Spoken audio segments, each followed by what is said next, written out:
আল্লাহর মাস মুহররম, এই মাসটিকে আল্লাহর মাস বলে আখ্যায়িত করা হয়েছে হাদিসে।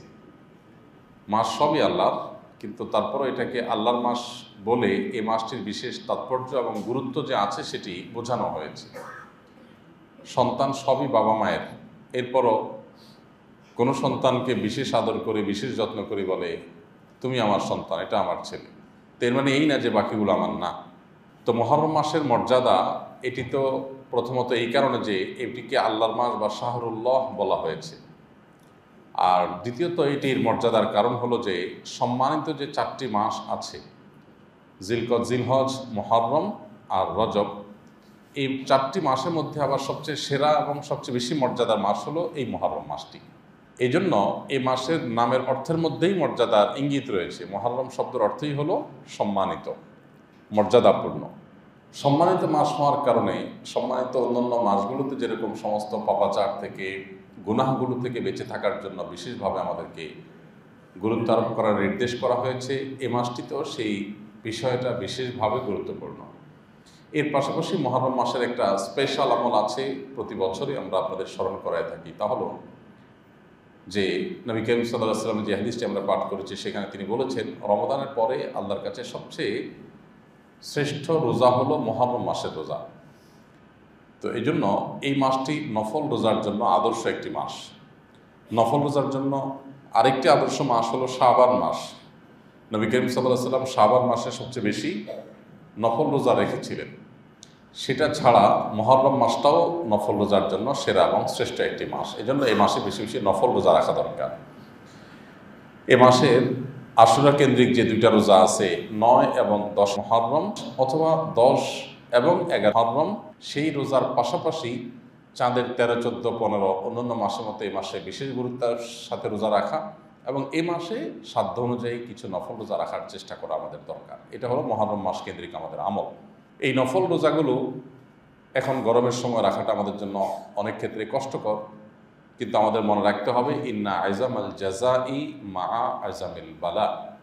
কষ্ট যত বেশি আমরা সহ্য করব, কোনো কাজ করতে গিয়ে যত বেশি কষ্ট সহ্য করতে হবে, আল্লাহ তাআলার কাছে তার মর্যাদাও তত বেশি পাওয়া যাবে। সো এই কষ্ট উপেক্ষা করি আমাদেরকে 2-4টি রোজা হলেও রাখার চেষ্টা করতে হবে। পুরো মাস চলে যাবে মুহররমের, আর মুহররম কেন্দ্রিক বা মুহররম উপলক্ষে একটা রোজাও রাখা হবে না, সেটা আসলে কোনো অবস্থাতে একজন ইমানদারের সাথে যায় না। নবী করিম সাল্লাল্লাহু আলাইহি ওয়াসাল্লাম যে মাসে রোজার এত গুরুত্ব আরোপ করেছেন, আমরা একটা রোজা হলেও এক্সট্রা এই মাস উপলক্ষে রাখার চেষ্টা করব ইনশাআল্লাহ তাআলা। যারা সোম বৃহস্পতিবার রোজা রাখেন, যারা চাঁদের 13, 14, 15 রোজা রাখেন, আশুরার রোজা রাখেন, সেগুলো তো রাখবেনই, আর মাস হিসাবে আলাদা কমপক্ষে 2-4টি রোজা রাখার চেষ্টা করবেন। আল্লাহ তাআলা আমাদের সবাইকে তৌফিক দান করুন। মুহররম মাসের এই নফল রোজা বেশি বেশি করে রাখা ছাড়া আর বিশেষ কোনো এক্সট্রা বা স্পেশাল আমল এই মাসের জন্য আলাদা করে নেই। মুহররম মাস কেন্দ্রিক অনেক কুসংস্কার আমাদের সমাজে আছে। এর ভিতরে একটা হলো মুহররম মাসে অনেকে বিয়ে শাদী করতে চান না, মনে করেন মাসে বিয়ে শাদী করা যায় না। বিয়ে শাদী এত গুরুত্বপূর্ণ আমল যে ইসলামে কোনো মাসে এটা করার ব্যাপারে কোনো বিধিনিষেধ রাখে নাই। এমনকি রোজাদার অবস্থাও কেউ চাইলে বিয়ে শাদী করে ফেলতে পারে, কোনো অসুবিধা নেই। বিয়ে শাদী এমন গুরুত্বপূর্ণ আমল যে 12 মাসের যে কোনো মাসে যে কোনো সময়, রাত দিন 24 ঘন্টা ওপেন ফর বিয়ে শাদী। বিধায় এই মাসে করা যাবে না, ওই মাসে করা যাবে না। এমনি বিয়ে শাদী অভিভাবকরা দিতে চায় না, মেয়েগুলোরে বুড়ি বানানো ছাড়া আর ছেলেগুলোরে বুড়া বানানো ছাড়া বিয়ে দিতে চায় না। আবার এই মাসে করা যাবে না, ওই মাসে করা যাবে না, নতুন নতুন জাল এবং ভিত্তিহীন হাদিস অনেকে আবিষ্কার করেন, বানান, প্রচার করেন। মুহররম মাসে বিয়ে করা যাবে না, কাঁটা চাঁদে বিয়ে করা যাবে না, কোরবানির মাসে বিয়ে করা যাবে না। আরে বিয়ে করবেটা কোন মাসে বিচারা? তো এগুলো সম্পূর্ণ ভিত্তিহীন কথা এবং মন গড়া কথা, এগুলোর কোনো ভিত্তি নেই। মুহররম মাস সম্মানিত মাস হওয়ার কারণে এই মাসে বরং যে কোনো নেকামল বিশেষভাবে বেশি মর্যাদাপূর্ণ হয়। এই মাসে বিয়ে করলে আরও সব বেশি হওয়ার কথা, যদিও আলাদা কোনো হাদিস নাই এটার জন্য। তো মুহররম মাস উপলক্ষে অনেক কুসংস্কার আছে, অনেক ভুল ধারণা আছে, এর মধ্যে এটা একটা, বিয়ে শাদী করা যাবে না। আর এর বাইরে মুহররম মাসের প্রথম দিন এ সম্পর্কে একটা কুসংস্কার বেশ প্রসিদ্ধ এবং প্রচলিত আছে। সেটা হলো যে বছরের প্রথম দিন যদি ভালো করে খাওয়া দাওয়া হয়, ভুরিভোজ হয়, ভালো করে যদি বাজার সদাই করা হয়, ফ্যামিলিকে খুব ভালো করে খাওয়ানো হয়, তাহলে সারা বছর সুখে থাকা যায়। তো এটি কোনো নবী করিম সাল্লাল্লাহু আলাইহি ওয়াসাল্লাম থেকে বর্ণিত কোনো বিশুদ্ধ হাদিস নয়, এটি আরেকটা ভুল কথা এবং ভুল প্রচলন। সারা বছর ভালো থাকার জন্য প্রথম দিন বাজার করলে যদি ভালো থাকা যাইতো তাহলে তো আর কোনো কথাই ছিল না। সবাই আমরা এমনি ভালো খাইতে চাই, আবার একদিন ভালো খাইয়া সারা বছর ভালো থাকা যাবে, তো এই অফারকে ছাড়তো। তো এগুলো মূলত ভুল ধারণা। প্রকৃতি পূজারী যারা, পেগান যারা, ইরানের অগ্নিপূজকদের মধ্যে মূলত এই ধরনের প্রচলন ছিল। তারা মনে করতো বছরের প্রথম মুহূর্ত, প্রথম দিন, প্রথম সময়টাকে হই হুল্লোড় করে, আনন্দ উৎসব করে, হাসি করে, আপনার ভালো খাওয়া দাওয়া করে, ফুর্তি করে যদি কাটানো হয় তাহলে সারা বছর ভালো থাকা যায়। এই জন্য এই যে নববর্ষ, যত নববর্ষ কেন্দ্রিক উদযাপন আছে এগুলো সবগুলো সেই ওই প্রকৃতি পূজারি থেকে আসছে। মজার একটা বিষয় হলো, আমাদের সমাজে যারা নিজেদেরকে খুব বেশি আধুনিক মনে করেন, যারা নিজেদেরকে অনেক ইউ মনে করেন, যারা নিজেদেরকে জাহির করেন যে তারা একেবারে সময়ের থেকে এগিয়ে থাকা মানুষ, অনেক স্মার্ট ভাবসাব সেরকম নেন যারা, তাদের কর্মকাণ্ড দেখলে হাসি পায় যে তারা এতটাই সেকেলে, এতটাই পিছিয়ে পড়া যে পারস্যের অগ্নিপূজকদের ইতিহাস হাজার হাজার বছর আগের ইতিহাস, শত শত বছর আগের না। এত পুরাতন আমলের অগ্নিপূজকদের যে কুসংস্কার ছিল যে প্রথম প্রহর, বছরের প্রথম মুহূর্ত আনন্দ ফুর্তি করলে সারা বছর ভালো থাকা যাবে, ওই যুক্তি সেটাকে আজকে ধারণ করে আছে, সে কালচার, সে সংস্কৃতিকে ধারণ করে আছে আজকালকার তথাকথিত সে আধুনিক শিক্ষিত বা আধুনিক মনে করা বা বিজ্ঞান মনস্ক দাবি করা মানুষরা। বিজ্ঞানের কোন থিওরিতে আছে যে বছরের প্রথম প্রহরে ফুর্তি ফার্তা করলে, গান বাজনা করলে, হই হুল্লোড় করলে, আনন্দ উৎসব করলে, ফটকা ফুটালে, বাজি ফুটালে আর আতশবাজি করলে, ভালো খাওয়ান দাওয়ান করলে, নাচ গান করলে সারা বছর ভালো থাকা যাবে? বিজ্ঞানের কোন থিওরিতে আছে? এই লোকগুলাই কথায় কথায় তাদের নিজের বিজ্ঞান মনস্কতার জাহির করে। তো যাই হোক, মুসলমানদের এরকম কোনো কুসংস্কারে বিশ্বাস করার কোনো সুযোগ নেই। মুসলমান ভালো থাকবার জন্য সারা বছরই তিনি নেকামল করার চেষ্টা করবেন এবং মনোযোগ দিয়ে নিজের কাজ কাম করার চেষ্টা করবেন এবং একযোগে আল্লাহ সুবহানাহু ওয়া তাআলার কাছে দোয়াও অব্যাহত রাখবেন। তো এ হলো মুহররম মাসের করণীয় বর্জনীয়। বিশেষ কোনো করণীয় রমজান মাসের রোজার পরে এই মাসে রোজা রাখা ছাড়া বিশেষ কোনো করণীয় নয়। বিশেষ রোজা রাখবো আমরা এবং এর বাইরে অন্যান্য মাসের তুলনায় সম্মানিত মাস হিসাবে যে বিষয়গুলো আছে সেগুলো তো আমরা করবোই। রুটিন কাজগুলো গুরুত্বের সাথে করা, গুনাহ থেকে বেঁচে থাকার চেষ্টা, এগুলো আমরা করবো ইনশাআল্লাহ। মুহররমের 10 তারিখ হলো আশুরা। মুহররমের 10 তারিখ আশুরা, এটি বিশেষ তাৎপর্যপূর্ণ দিন। মুহররমের মর্যাদার এবং তাৎপর্যের একটি কারণ এটিও যে এই মাসটিতে একটি বিশেষ দিবস রয়েছে যেটি অনেক বেশি মর্যাদাপূর্ণ দিবস, আর সেটি হলো আশুরার দিন, মুহররমের 10 তারিখ। মুহররমের 10 তারিখের এই দিনে আল্লাহ রাব্বুল আলামিন তার নবী মূসা আলাইহিস সালামকে এবং হারুন আলাইহিস সালামকে বনী ইসরাইলকে স্বাধীনতা এনে দিয়েছেন।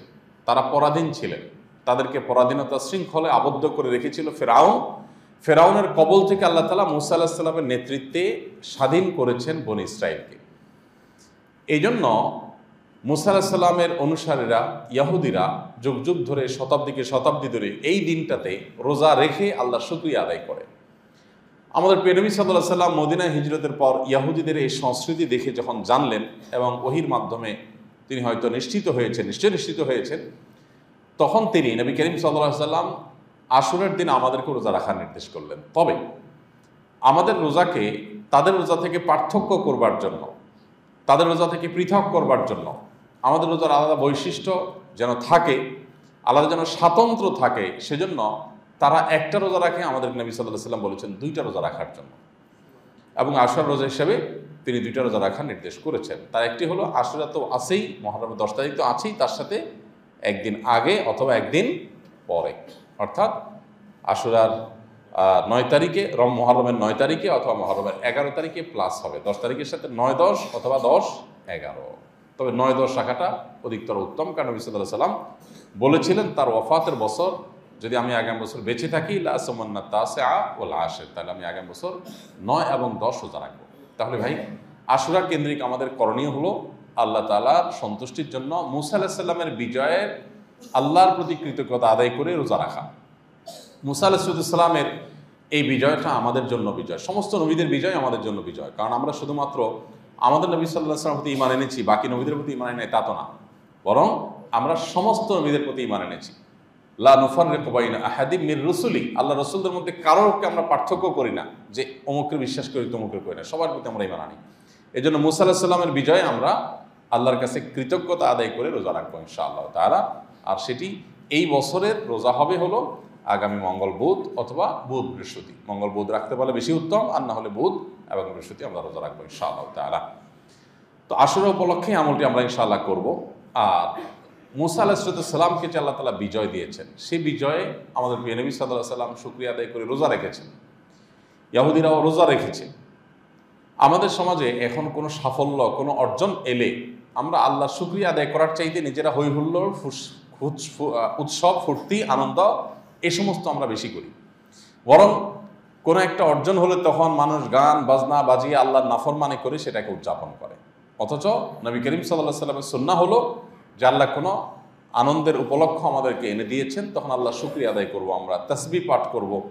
ইযা জাআ নাসরুল্লাহি ওয়াল ফাতহ, আল্লাহ সাহায্য আর বিজয় আসলে, কোনো আনন্দ আসলে, সাফল্য আসলে আমাদেরকে তখন তাসবিহ পাঠ করতে বলা হয়েছে। আমরা তখন সুবহানাল্লাহ আলহামদুলিল্লাহ বলবো, আল্লাহ শুকরিয়া জানাবো এবং রোজা রাখবো। তাতে আমরা অহংকারী হব না, বিনয়ী হতে শিখবো ইনশাআল্লাহ তাআলা। অতএব আশুরার এই আমলটি আমরা করার চেষ্টা করবো। আল্লাহ তাআলা আমাদের সবাইকে তৌফিক দান করুন। আশুরাকে কেন্দ্র করে আমাদের সমাজে নানাবিধ ভুল ধারণা প্রচলিত আছে। এর ভিতরে একটি হলো যে আশুরা কেন্দ্র করে আশুরা আসলে আমাদের অনেক মানুষকে দেখা যায় নবী করিম সাল্লাল্লাহু আলাইহি ওয়াসাল্লাম বিভিন্ন সাহাবীদেরকে গালমন্দ করে, বিভিন্ন সাহাবীদের সমালোচনা করে।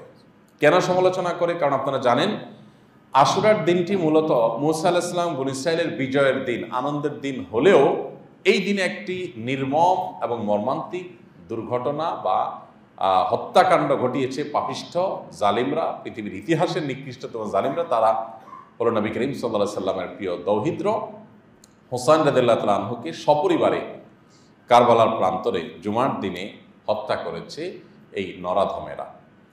সেই দিনটি ছিল আশুরা। তো ইয়াজিদ বা ইয়াজিদের বাহিনীর লোকেরা যে অত্যন্ত মর্মান্তিকভাবে প্রিয় নবী সাল্লাল্লাহু আলাইহি সাল্লামের দৌহিত্রকে সপরিবারে অত্যন্ত নির্মমভাবে হত্যা করেছে, শহীদ করেছে, সেই দিনটি ছিল আশুরার দিন। তো একই দিনে একটি বিজয়ের ইতিহাস থাকার পরও একই দিনে আরেকটা বেদনার ইতিহাসও যুক্ত হয়ে গেছে। তো এই জন্য অনেকে মনে করেন আশুরা মানে হলো শোকের দিন। আশুরা যেহেতু নবী করিম সাল্লাল্লাহু আলাইহি সাল্লাম উদযাপন করেছেন মুসা আলাইহিস সালামের বিজয়ের শুকরিয়া হিসাবে, অতএব এটা মূলত বিজয়ের দিন, কিন্তু পাশাপাশি একটা শোকের কারণ বা উপলক্ষ চলে এসেছে। এই জায়গাটাতে আমরা অনেকে ভুল করে বসে থাকি। আমরা ধরে রাখি যে আশুরা মানেই হলো কারবালা। আশুরা মানে কারবালা, ঠিক আছে, কিন্তু কারবালা ঘটনার আগেও আশুরার ইতিহাস আছে, সেটা আমাদেরকে মাথায় রাখতে হবে। হাদিসে তো কারবালা নয়, বরং আগের ইতিহাসটা এসছে, বিদায় সেটি আমাদের আলোচনায় থাকতে হবে। পাশাপাশি কারবালা প্রিয় নবী সাল্লাল্লাহু আলাইহি সাল্লামের আহলে বাইতের প্রতি যে আমাদের দায়িত্ববোধ, আমাদের তাদের প্রতি ভালোবাসার যে কর্তব্য আছে, সেই দায় থেকে সে আলোচনাও আমাদের মধ্যে আসতে হবে। এবং প্রিয় নবী সাল্লাল্লাহু আলাইহি সাল্লামের দৌহিত্রের হত্যাকারী যারাই হোক না কেন, তাদেরকে মনের গভীর থেকে ঘৃণা জানানো, তাদের শাস্তি আল্লাহ তাআলার কাছে কামনা করা এবং সপরিবারে নবী সাল্লাল্লাহু আলাইহি ওয়াসাল্লামের দৌহিত্রের সদস্যদেরকে যে শাহাদাত বরণ করতে হলো, তাদের সবার শাহাদাতের সর্বোচ্চ মাকাম চাওয়া, এটা আমাদের ঈমানের দায়িত্ব, সেটা আমরা করবো ইনশাআল্লাহ। কিন্তু এটা করতে গিয়ে অনেকেই সাহাবীদের উপরে দায় ফেলান। ইয়াজিদ আমরা জানি মুআবিয়া রাদিয়াল্লাহু তাআলা আনহুর ছেলে। মুআবিয়া রাদিয়াল্লাহু তাআলা আনহু নিজের ছেলেকে কেন দায়িত্ব দিলেন, কেন নিজের ছেলেকে সামনে আনলেন, এই জন্য অনেকে মুআবিয়া রাদিয়াল্লাহু তাআলা আনহুর এক হাত নেওয়ার চেষ্টা করেন। কারণ এই ছেলে সম্পর্কে নানান অভিযোগ আছে, তিনি সাহাবী নন, অতএব তার সমালোচনা সাহাবীদের সমালোচনার মতো বিষয় নয়, বিধায় তিনি সমালোচনার সাহাবীদের মতো সমালোচনার মতো ঊর্ধ্বে নন। তো এই যে মুআবিয়া রাদিয়াল্লাহু তাআলা আনহু তার ছেলেকে দায়িত্ব দিয়েছেন, এই জন্য অনেকে মুআবিয়া রাদিয়াল্লাহু তাআলা আনহুকে এক হাত নেন, মনে করেন যে তিনি স্বজনপ্রীতি করেছেন, নাউজুবিল্লাহ। একটা জিনিস আমাদেরকে মনে রাখতে হবে, সাহাবীদের সম্পর্কে নবী করিম সাল্লাল্লাহু আলাইহি সাল্লাম যেমন তাদের সাফাই গেয়েছেন, কোরআনে কারীম আল্লাহ তাআলা নিজে তাদের প্রশংসা করেছেন। আল্লাহ সুবহানাহু ওয়া তাআলা নিজে বলেছেন যে সাহাবীদের একটা বৈশিষ্ট্য হলো ইয়াবতাগুনা ফাদলাম মিনাল্লাহি ওয়া রিদওয়ানা, তারা আল্লাহর কাছে করুণা এবং সন্তুষ্টি চায়। তার মানে তাদের ইখলাস আছে, দুনিয়ার কোনো ধান্দা তাদের নাই। কোনো সাহাবী তার কোনো পরিবারের কোনো সদস্যকে কোনো দায়িত্ব যদি দিয়ে থাকেন, তো সেটা তিনি আল্লাহর জন্য, দ্বীনের জন্য কল্যাণকর মনে করেই দিয়েছেন। তার মনে করাটা ভুল হতে পারে, তার ইজতিহাদ বা বুঝের ব্যক্তি হিসাবে ভুল হতে পারে, ব্যক্তিগতভাবে কোনো সাহাবীর পার্সন হিসাবে কোনো সাহাবীর বুঝগত ভুল এটার ঊর্ধ্বে তারা নন। কিন্তু সাহাবীদের যে টোটাল জামাত, এই পুরো জামাতটা ভুল করবে বা গোমরাহির পথে যাবে, এটা সম্ভব না। এটাই আহলে সুন্নাত জামাতের আকীদা। তো মুআবিয়া রাদিয়াল্লাহু তাআলা আনহুর ব্যক্তিগত ইজতিহাদ বা তার বুঝ, এটা ধারণাটা ভুল হতে পারে, কিন্তু ইন্টেনশন এটা খারাপ হতে পারে এরকম ধারণা করার কোনো সুযোগ নয়। কারণ আল্লাহ তাআলা নিজেই সার্টিফিকেট দিয়েছেন যে মুহাম্মদ সাল্লাল্লাহু আলাইহি সাল্লাম এবং তার সাথে যারা ঈমান এনেছেন আল্লাহর প্রতি, তাদের কয়েকটা বৈশিষ্ট্যের একটা হলো ইয়াবতাগুনা ফাদলাম মিনাল্লাহি ওয়া রিদওয়ানা, তারা আল্লাহর কাছ থেকে করুণা এবং সন্তুষ্টি চায়। তার মানে পার্থিব কোনো কিছু তাদের ধান্দা থাকে না। সাহাবা ইকরাম তো সেই সব মানুষেরা যারা নবী করিম সাল্লাল্লাহু আলাইহি ওয়াসাল্লামের প্রতি ঈমান আনার পর দুনিয়ার সব কিছুকে তারা পায়ের নিচে ফেলে দিয়েছে। তাদের মধ্যে লড়াইও হয়েছে, আমরা জানি। আয়েশা রাদিয়াল্লাহু তাআলা আনহার সাথে আলী রাদিয়াল্লাহু তাআলা আনহুর এবং সাহাবীদের মধ্যে দ্বিপাক্ষিক লড়াই হয়েছে, যুদ্ধ হয়েছে, আমরা জানি। সেগুলো সবগুলোই ছিল কনসেপ্টগত মতপার্থক্য থেকে। এর মধ্যে কারোরই কোনো পার্থিব ইন্টেনশন ছিল না। শয়তান সেই সুযোগে তাদের যে মতপার্থক্য ছিল সেটাকে যুদ্ধ পর্যন্ত নিয়েছে। এবং তারা প্রত্যেক সাহাবীর যদি আপনি ইতিহাস পড়েন, আপনি দেখবেন যে তারা প্রত্যেক সাহাবী ব্যক্তিগত জীবনে নবী করিম সাল্লাল্লাহু আলাইহি সাল্লামের ওয়াফাতের পরে বা তার জীবদ্দশায় দায়িত্বপ্রাপ্ত হয়ে তারা শৌখিনতা করা, ভোগবিলাস করা, রাষ্ট্রীয় সম্পদ পেয়ে তারা দুনিয়ার অন্য রাজা বাদশাদের মতো আচরণ করা, এটা তারা কখনোই কেউ করেন নাই। অতএব বোঝা গেল তাদের ইন্টেনশন নিয়ে প্রশ্ন তুলবার কোনো সুযোগ নেই। কারবালাকে কেন্দ্র করে সাহাবীদের সমালোচনা করার কোনো রাইট আমাদের নেই। ইয়াজিদকে নিয়ে, ইয়াজিদের বাহিনীকে নিয়ে আপনি হাজারবার সমালোচনা করেন, কিন্তু মুআবিয়া রাদিয়াল্লাহু তাআলাকে নিয়ে সমালোচনা আপনি করতে পারেন না। মুআবিয়া রাদিয়াল্লাহু তাআলা নবী করিম সাল্লাল্লাহু আলাইহি সাল্লামের পরিবারের সদস্য বলতে গেলে, আত্মীয়, স্ত্রীর দিককার আত্মীয়। আবার মুআবিয়া রাদিয়াল্লাহু তাআলা আনহু কে? মুআবিয়া রাদিয়াল্লাহু তাআলা সেই সাহাবী যাকে নবী করিম সাল্লাল্লাহু আলাইহি সাল্লাম ওহী লিখবার জন্য বিশ্বস্ত মনে করতেন, তাকে দিয়ে ওহী লেখাতেন। জিবরিল যখন ওহী নাজিল করে যেত, নবী সাল্লাল্লাহু আলাইহি সাল্লাম সেটা কয়েকজন সাহাবীদেরকে দিয়ে লিখতে দিতেন। তার ভিতরে একজন হলো মুআবিয়া। কতটা বিশ্বাস করলে আল্লাহর ওহীকে সংরক্ষণ করার দায়িত্ব তাকে দিয়েছেন, আর আপনি তাকে বিশ্বাস করছেন না। তো এটা একটা বড় গোমরাহির জায়গা এবং বিভ্রান্তির জায়গা। এই জায়গাটাতে আমাদের সংশোধনী আনতে হবে এবং ধারণা বদলাতে হবে। আমাদের সমাজে অনেক সাহাবীদের নাম, প্রসিদ্ধ যে সমস্ত সাহাবীরা আছে তাদের সবার নামে মানুষ পাবেন, আবু বকর, ওমর, ওসমান, আলী, আব্দুল্লাহ, আব্দুর রহমান, সাআদ, মুআজ, আয়েশা, ফাতেমা, সব নামে সাহাবী পাবেন। কিন্তু মুআবিয়া নামে কোনো মানুষের নাম শুনছেন, দেখছেন আপনারা কখনো? আমি কখনো দেখিনি। কারণটা কি বলেন? মুআবিয়া রাদিয়াল্লাহু তাআলা আনহু তো প্রথম দিককার বলতে আমি পরিচিত সাহাবীদের মধ্যে প্রথম সারির সাহাবী। নবী করিম সাল্লাল্লাহু আলাইহি সাল্লামের ওহীর লেখক, কাতিবে ওহী, নবী সাল্লাল্লাহু আলাইহি সাল্লামের কাছে বিশ্বস্ত, আমানতদার এবং নবী করিম সাল্লাল্লাহু আলাইহি সাল্লামের আত্মীয়, এবং নবী সাল্লাল্লাহু আলাইহি সাল্লাম তাকে গুরুত্বপূর্ণ দায়িত্ব দিয়েছেন। এত কিছুর পরও তার নামে কেন একজন মুসলমানের সন্তানের নাম পাওয়া যায় না? আমাদের নামের ক্ষেত্রে একটা বিরাট কারসাজি আছে। সেটা হলো যে এক সময় শিয়াদের অনেক বেশি প্রভাব ছিল আমাদের এই অঞ্চলে, বিশেষ করে শুরুর দিকে, অনেক আগে। তো ওই সময়টাতে বিশেষ করে মোগল আমলে অনেক বেশি ছিল। তো ওই সময়টাতে দ্বীনের প্রচার যেহেতু তাদের মাধ্যমে হয়েছে, অনেক ক্ষেত্রে তাদের ভূমিকা অনেক ক্ষেত্রে ছিল। এই জন্য আমাদের নামের কালচার ক্ষেত্রে শিয়াদের বিশ্বাসের একটা প্রভাব আপনি দেখতে পাবেন। এর মধ্যে এটা একটা, যে এত সাহাবীর নাম থাকতে মুআবিয়ার নাম কেন নেই? মুআবিয়ার নামে কারোর কি বাচ্চার নাম রাখতে মনে চায় না? চাওয়া উচিত নয়। তো এই জায়গাটাতে বোঝা যায় যে মুআবিয়া সম্পর্কে আমরা অনেকে অনেক মন্দ ধারণা করি। ভালো করে শুনে রাখেন, নবী করিম সাল্লাল্লাহু আলাইহি ওয়াসাল্লাম বলেছেন, লা তাসুব্বু আসহাবি, তোমরা আমার সাহাবীদের গালমন্দ করিও না, সমালোচনা করিও না। এবং নবী সাল্লাল্লাহু আলাইহি ওয়াসাল্লাম এও বলেছেন, তোমাদের কেউ যদি উহুদ পাহাড় পরিমাণ, উহুদ পাহাড় তো ছোটখাটো কোনো পাহাড় না, কয়েক মাইল বেষ্টিত, কয়েক মাইল ঘিরে এই পাহাড়, মদিনাকে, শহরকে ঘিরে আছে পুরো উহুদ পাহাড় বলতে গেলে।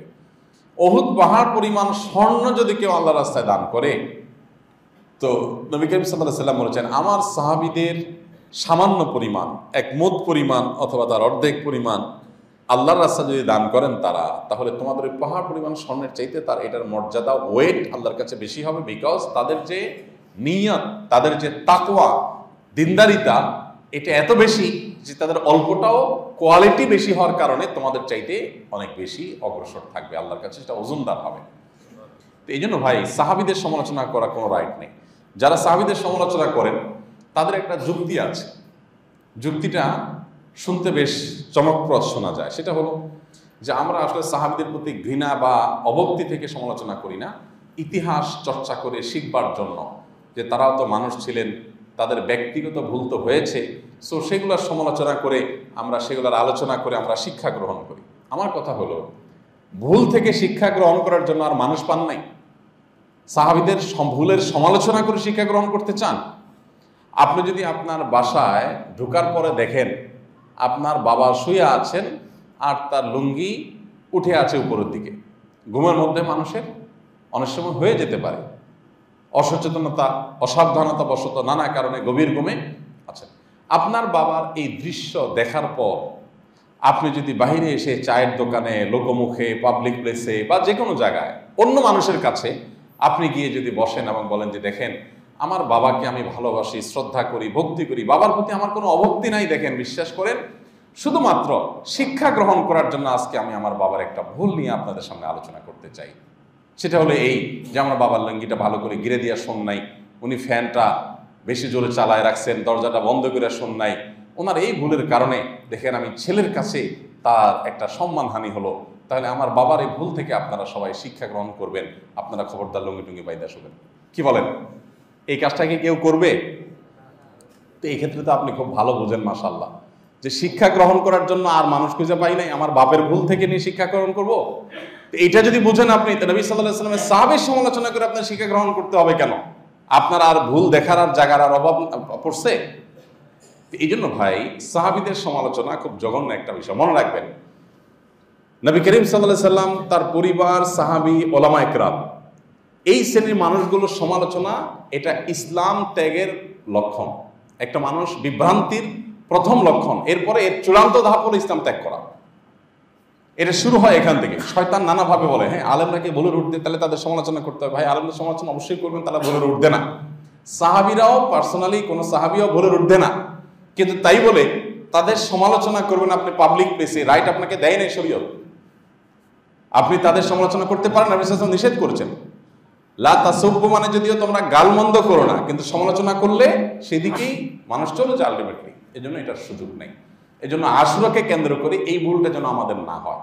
আশুরা আসলেই আপনি দেখবেন যে আমাদের রেডিও, টেলিভিশন, পত্রপত্রিকা, এক শ্রেণী মিডিয়া মুআবিয়া রাদিয়াল্লাহু আনহুকে আসামের কাঠগড়ায় দাঁড় করায় এবং তার সমালোচনা করতে থাকে। এই জায়গা থেকে আমরা বিরত থাকার চেষ্টা করব ইনশাআল্লাহ। শিয়াদের সাথে আমাদের আহলুস সুন্নাহ জামাতের মানুষের পার্থক্যের মূল জায়গাটা কিন্তু এখানে। আমরা অনেকে হয়তো জানি, অনেকে নাও জানতে পারি। আহলুস সুন্নাহ জামাত নামকরণই করা হয়েছে এই যে আহলুস সুন্নাতি ওয়াল জামাআত। এখানে জামাত বলতে জামাতুস সাহাবা, সাহাবীদের দল, এবং নবী করিম সাল্লাল্লাহু আলাইহি ওয়াসাল্লামের সুন্নতকে যারা অনুসরণ করে তারাই হলো আহলুস সুন্নাতি ওয়াল জামাআত। আর শিয়া হলো যারা সাহাবায়ে কেরামকে, সমস্ত সাহাবায়ে কেরামকে তারা কাফের মনে করে, সমস্ত সাহাবায়ে কেরামের গালমন্দ করে, তাদের নিন্দামন্দ করে, তাদের সমালোচনা করে, তাদের শত্রুতা পোষণ করে, হাতে গোনা কয়েকজনকে বাদে। নবী সাল্লাল্লাহু আলাইহি ওয়াসাল্লামের একান্ত পরিবারের সদস্য কয়েকজন বাদে আর বাকি সবাইকে, পরিবারের সদস্য বলতে আবার আয়েশা রাদিয়াল্লাহু আনহার বিরুদ্ধে বিষোদ্গার করে, এবং এত বেশি করে যে তাদের পাপোশগুলোতে সাহাবীদের নাম লেখা থাকে অনেক সময়।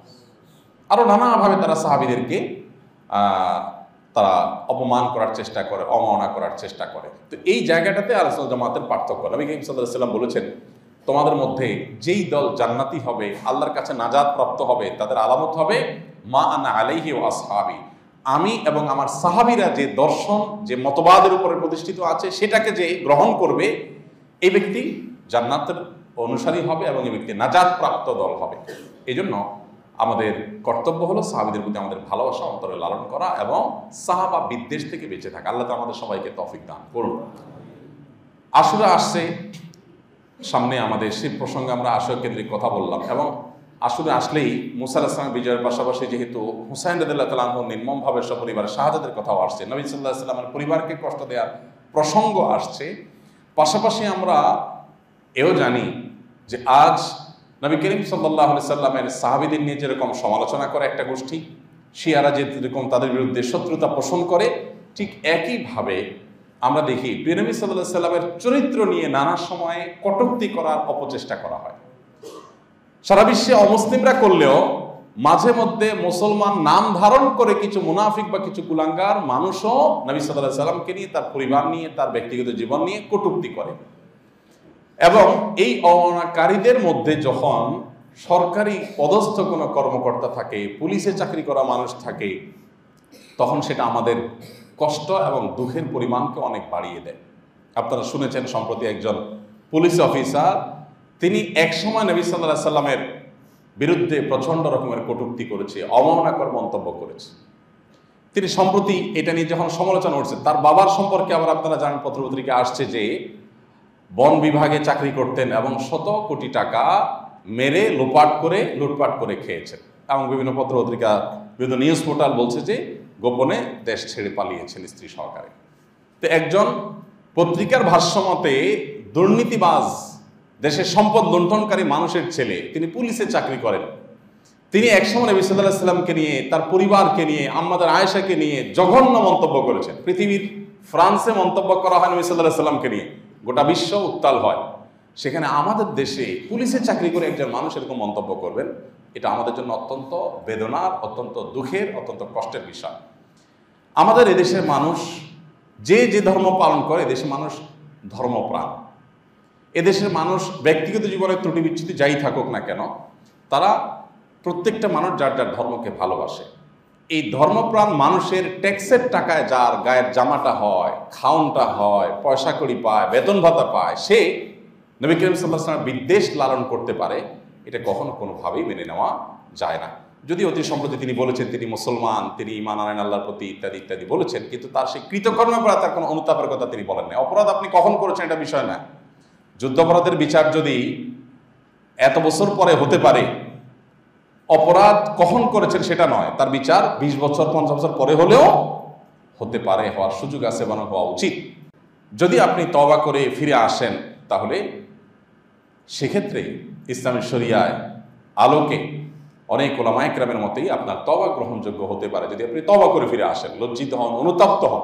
কিন্তু সেটা না করে দম্ভক্তি করে কোনো অবস্থাতেই পার পাওয়া যাবে না। এবং একটা জিনিস আমাদের মনে রাখতে হবে, নবী করিম সাল্লাল্লাহু আলাইহি ওয়াসাল্লামের ইজ্জতের বিষয়টা খুবই সেন্সিটিভ। আপনারা অবাক হবেন, পুরো কোরআন খুললে আপনি দেখবেন আল্লাহকে বহু গালমন্দ করেছে অনেক মুশরিক, অনেক কাফিরেরা। আল্লাহকে নিয়ে নানা বাজে মন্তব্য করেছে। আল্লাহ রাব্বুল আলামিন সেগুলোর জবাবে এতটা গুরুত্ব আরোপ করেননি, এতটা গুরুত্ব দেননি। কোরআনে সেগুলোকে, অনেকগুলোকে, বেশিরভাগগুলোকে ইগনোর করা হয়েছে। কিন্তু নবী করিম সাল্লাল্লাহু আলাইহি ওয়াসাল্লামকে কোনো কটূক্তি করা হলে, তাকে কোনো বাজে মন্তব্য করা হলে, আল্লাহ রাব্বুল আলামিন তার জন্য সাথে সাথে আয়াত নাজিল করে জবাব দেওয়ার ব্যবস্থা করেছেন। আবু লাহাব বলেছিল তাব্বান লাকা সাইরাল ইয়াউম, বুখারীর হাদিসে আসছে। নবী সাল্লাল্লাহু আলাইহি ওয়াসাল্লামকে বলেছেন তোমার 2 হাত ধ্বংস হোক, তোমার জীবন ধ্বংস হোক। নবী সাল্লাল্লাহু আলাইহি ওয়াসাল্লামকে বলেছিল আবু লাহাব। আল্লাহ তাআলা আয়াত সূরা নাজিল করে ফেলেছেন, তাব্বাত ইয়াদা আবি লাহাব ওয়া তাব। আমার নবী ধ্বংসের বদদোয়া করছো তুমি যেই 2 হাত দিয়ে বদদোয়া করছো, তোমার 2 হাত সহ তোমার সত্তা, তোমার পরিবার, তুমি ধ্বংস হও। এবং ধ্বংস হয়েছে সে। নবী করিম সাল্লাল্লাহু আলাইহি ওয়াসাল্লামের সমালোচক যারাই ছিল, তাকে যারাই কষ্ট দিয়েছেন, তাদের প্রত্যেকটা মানুষকে, আপনারা জানেন, এক ব্যক্তি নবী সাল্লাল্লাহু আলাইহি ওয়াসাল্লামের প্রতি যখন বেয়াদবি করেছে, আল্লাহ তাআলা ওহীর মাধ্যমে নবী সাল্লাল্লাহু আলাইহি ওয়াসাল্লামকে জানিয়েছেন যে হিংস্র প্রাণী তাকে ছিঁড়ে খাবে। এবং নবী সাল্লাল্লাহু আলাইহি ওয়াসাল্লাম বলেছেন, ভবিষ্যদ্বাণী করেছেন যে আল্লাহ আমাকে জানিয়েছেন এই নরাধমের পরিণতি সেটা হবে, সেটাই হয়েছে। তো আমরা ইতিহাসের পাতা খুললে দেখি নবী সাল্লাল্লাহু আলাইহি ওয়াসাল্লাম অপমানকে আল্লাহ তাআলা সহ্য করেন নাই। এই জন্য মুসলমানের কাছে অন্য সব বিষয়ে কম্প্রোমাইজ করা গেলেও নবী করিম সাল্লাল্লাহু আলাইহি ওয়াসাল্লাম ইজ্জতের বিষয়ে কখনো কম্প্রোমাইজ করা যায় না। এই বিষয়ে আমাদের প্রত্যেককে দায়িত্বশীল ভূমিকা রাখতে হবে এবং আল্লাহর ভয় অন্তরে রাখতে হবে এবং নবী সাল্লাল্লাহু আলাইহি ওয়াসাল্লামের প্রেমের, তার ভালোবাসার পরিচয় আমাদের দিতে হবে। আল্লাহ তাআলা আমাদের সবাইকে সেই তৌফিক দান করুন। তাহলে আশুরা এবং মুহররমকে কেন্দ্র করে আমাদের প্রথমত মুহররম মাসে বিশেষ নফল রোজা রাখার চেষ্টা করতে হবে। সম্মানিত মাস হিসাবে এই মাসে করণীয়গুলো করার চেষ্টা করতে হবে। সেই সাথে আশুরার উপলক্ষে 2টা রোজা আমরা রাখার চেষ্টা করবো ইনশাআল্লাহ।